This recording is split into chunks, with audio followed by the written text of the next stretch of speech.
Now, I know that we are still several months away from a fantasy football season still kicking off in 2024, but that does not mean that this time of the year, there's not great values to be had. In fact, some of the best values in fantasy football drafts come at this time of the year because people aren't paying attention enough. One of the benefits of being obsessed with fantasy football like I am is I'm drafting right now on Underdog, and I see a lot of great values at the wide receiver position.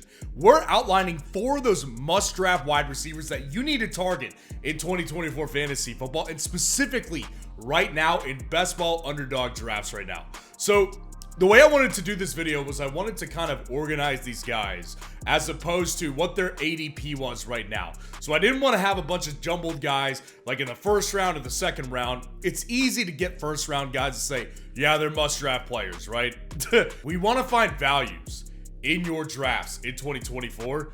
And that's exactly what we're doing, starting out with Michael Pittman of the Indianapolis Colts. Now, right now, he has a current ADP of 30 overall. So that means that Michael Pittman is currently going in the 3rd round of Underdog best ball drafts right now. So here's the thing about Michael Pittman Jr. Michael Pittman Jr. is in a situation where we're looking at him coming into a season where he is now under completely long-term deal with the Indianapolis Colts. They recently just signed him to a long-term deal. He's not going anywhere. He's also coming off a great season in fantasy football where he had 12.2 points per game in a half PPR format, and he was averaging almost 10 targets per game. Now, what did they do at the wide receiver position? Absolutely nothing so far. They didn't sign anyone big. That wide receiver room is still the exact same as it was at the end of 2023. Michael Pittman Jr., Josh Downs in the slot, and Alec Pierce doing basically nothing on the other side. Now, I'm not saying that they won't come out and draft a wide receiver. I actually think it's a pretty decent likelihood that they draft a wide receiver in 2024. But when we're looking at Michael Pittman here, and this is something that I've been on for a while, with Michael Pittman specifically, the thing I like the most about him is Indianapolis' offense. A couple of years ago, if you were watching this channel, I really wasn't a big fan of Pittman. I was never a huge Pittman guy. It was a lot of things other than him, specifically with the quarterback situation and that offensive coach situation. I wasn't big on the coaching, and I wasn't big on the quarterback situation. Well, those two things have changed in a massive way. Number one, Frank Reich, when he was ousted in Indianapolis, they upgraded him to Shane Steichen. Shane Steichen at the time last year was coming out of Philadelphia, and he was the offensive coordinator there, and he just turned Jalen Hurts into the guy we know him as today. Now, he had a bad year last year. Well, that you could argue was because he didn't have Shane Steichen anymore. Then they go and get Anthony Richardson with the 4th overall pick in 2023. Anthony Richardson had a great start to his NFL career, and then he got injured. It's not, he could change his playing style. But the problem with Michael Pittman is that last year, I don't even think these stats that we just listed off are as good as they could have been with the full season with Anthony Richardson. The things I'm banking on in this year, I'm banking on Shane Steichen. That offensive coach is excellent. He is fantastic, and we also know that Michael Pittman is their guy. They signed him long term. He's going to continue to get around 8 to 9 to 10 targets per game in 2024. And if Anthony Richardson is the guy, they have Joe Flacco as the backup, but if it's Anthony Richardson, I think that him and Michael Pittman grow together. And honestly, I think this could be the season we see Michael Pittman get 15 to 14 fantasy points per game. Now, the next guy up here is in a really peculiar situation that I actually discussed on my Dynasty channel, Dynasty Fanalysts, and I said he was a good trade target to get this offseason. Now, this guy right here is in kind of the middle round area. It's Jordan Addison of the Minnesota Vikings. So he is currently going number 68 at his average draft position. So that puts him basically in the 6th round of fantasy football best ball drafts on Underdog. Now, here was what I was discussing with Jordan Addison on my Dynasty channel. With Jordan Addison, there's a couple of things at play here. So I think that the main reason people have Jordan Addison ranked so low right now is because he's in a situation where it's like, we don't really have an answer at quarterback in Minnesota. So what are we looking at here with Jordan Addison? Because he's still the wide receiver 2 behind Justin Jefferson. So let's address that first and foremost. So Jordan Addison being on the Minnesota Vikings, what they've got right now on the roster is Sam Darnold at quarterback. Who thinks that Sam Darnold is going to be the starting quarterback this year? Not me. Not me. I'm curious. Let me know what you think about Minnesota's quarterback situation. Because I'll tell you what I see. What I see with Minnesota is that all the reports are coming out that they're going to be aggressive in trading up to get a quarterback in 2024. Now, I've seen J.J. McCarthy's name a lot. I've seen Drake May's name sometimes. I don't think they'll get Drake May if they trade inside the top 5. But regardless of what we're talking about, it's not going to be Sam Darnold who's going to be that quarterback here. Now, the next thing that also plays effect into why I believe Jordan Addison is must draft is Jordan Addison is coming into the season with TJ Hawkinson still recovering from a torn ACL.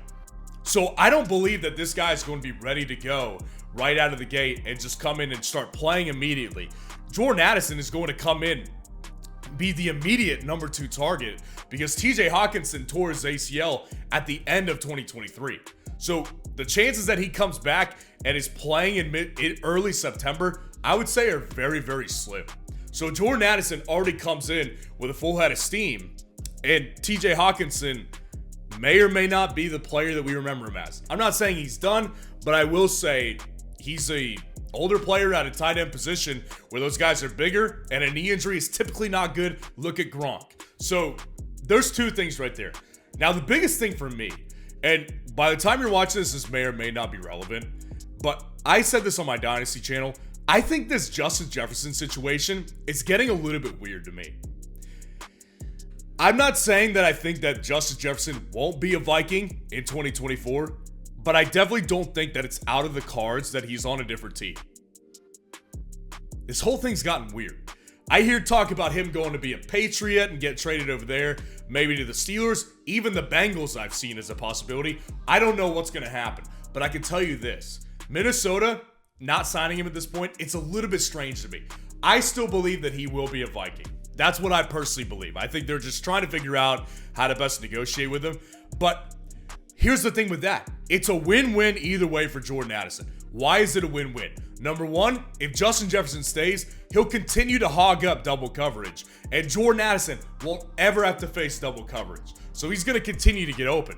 Number 2, if Jordan Addison is the number 1, he's the number 1 getting the number 1 target share. So those 6.35 targets that he got in 2023, that'll probably be around 9 targets per game if he's the wide receiver 1. 10 touchdowns last year. This guy's a big play guy. If he gets a volume uptick, it's massive. Even if he doesn't get a huge volume uptick because Justin Jefferson's still there, this is a win-win for Jordan Addison.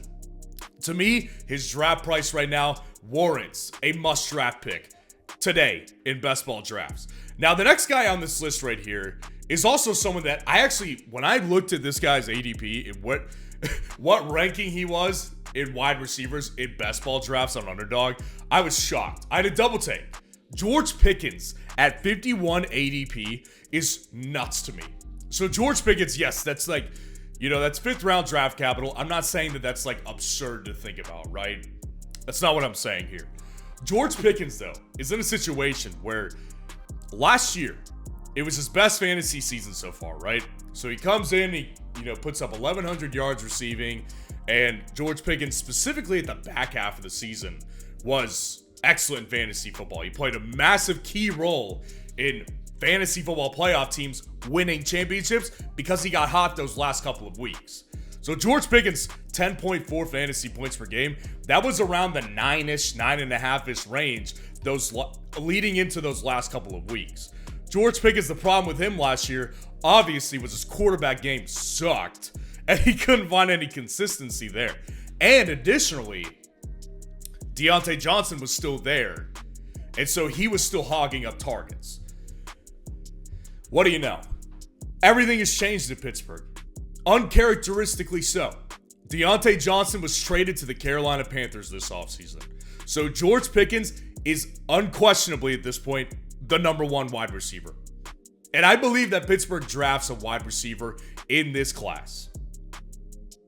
I don't think it's going to change George Pickens, though. George Pickens is the number one. 8 targets to 9 targets a game. Expect that this year from George Pickens. So volume uptick, number one. Number 2, quarterback upgrade. And I am not wild about Russell Wilson at all. I think he's done. I think that his best days are easily behind him. But I'll give you this, absolutely. He's better than Kenny Pickett. Justin Fields is way better than Kenny Pickett. So whoever they decide to play by week 7, week 8, I'm good with it over Kenny Pickett. Kenny Pickett was throwing at the line of scrimmage more than anybody. His average depth of target adjusted is horrendous. Average passing targets, yardage is terrible. Russell Wilson is more accurate. He doesn't throw that much further, but he's more accurate. And they have a better offensive coordinator with Arthur Smith. Everything is pointing up for George Pickens. So the fact that his wide receiver value is lower than he finished last year is actually a little bit laughable to me. And the irony is that I said he was a sell high candidate in Dynasty a couple weeks ago. I still believe that for the most part, but this year, George Pickens is probably going to be a top 20 to 15 wide receiver in fantasy football. So where he's going at right now, I don't think it's a question. This guy is absolutely must draft on Underdog. And the last guy on this list right here, this is someone that I've been honing in on more and more over the past several weeks in fantasy football. I said he was a buy low target in Dynasty a couple weeks ago. I think that now, and I really love drafting him right now on Underdog. Marvin Mims of the Denver Broncos right now. He's 147 off the board in Underdog best ball drafts right now.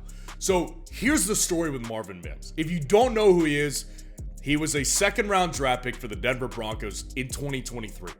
Out of Oklahoma, freshman year breakout, and then kind of leveled off his playing.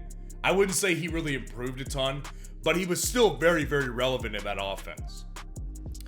Now, not only was he a second-round pick for the Broncos last year, but Sean Payton, it was his first pick, and they traded up to get him in the second round. That means something. And this is a comparison that I made at the time with Marvin Mims. I don't think that he's Brandon Cooks' level of player, but in Sean Payton's system, I see a Brandon Cooks type of player. Both of them are really fast. They're both deep threats. They both play bigger than their size, and they're both absolutely able to take wide receiver screens to the house. So with Marvin Mims, it obviously didn't work out last year. You can see those numbers on the screen. He was basically irrelevant. Why does it change this year? Marvin Mims is now, at the very least, the wide receiver 2 in Denver. Jerry Jeudy traded to the Cleveland Browns a couple of weeks ago. Jerry Jeudy gone out of the building. Courtland Sutton, his name's still being tossed around. Not quite as much in trade talks, but he's also in his late 20s, and he's not exactly a massive target guy. Marvin Mims looks like the wide receiver 2 at this point. Does Denver draft a wide receiver? Maybe. I don't think it's for sure, though. They've got lots of holes to fill. Number 1, being quarterback. And Sean Payton recently said, when asked, how likely is it that you guys are going to trade up for a quarterback? And he said, likely. They're going to be aggressive, just like Minnesota, to get a quarterback. Marvin Mims, things are adding up here. And I think the reason that he's must draft is that if they go draft, a quarterback in the first round and a wide receiver in the second round, and he's immediately better than Marvin Mims, what have you wasted on this pick other than the 147 overall pick? 12th, 13th round is where you're getting this guy. You're not wasting much capital on Marvin Mims. And the upside is there in Sean Payton's offense. I'm telling you guys, Marvin Mims, his value is not going to be like this forever. And take advantage of it now. Join Underdog using code FFN to get a 100% deposit match up to $100. I'm telling you guys, if you use that code, you draft him today, the chances of you getting a good return on investment, I would say are pretty good with Marvin Mims. This guy has a lot of arrows pointing up for him. Marvin Mims, in my opinion, is must draft at that price right now. and use that code FFN to support the channel and to get that deposit match. Let me know who your guys are early on in this 2024 fantasy football draft process, and let me know what you guys think of the guys in the comments below. And make sure you like this video if you got value from it, and subscribe to the channel to show your support.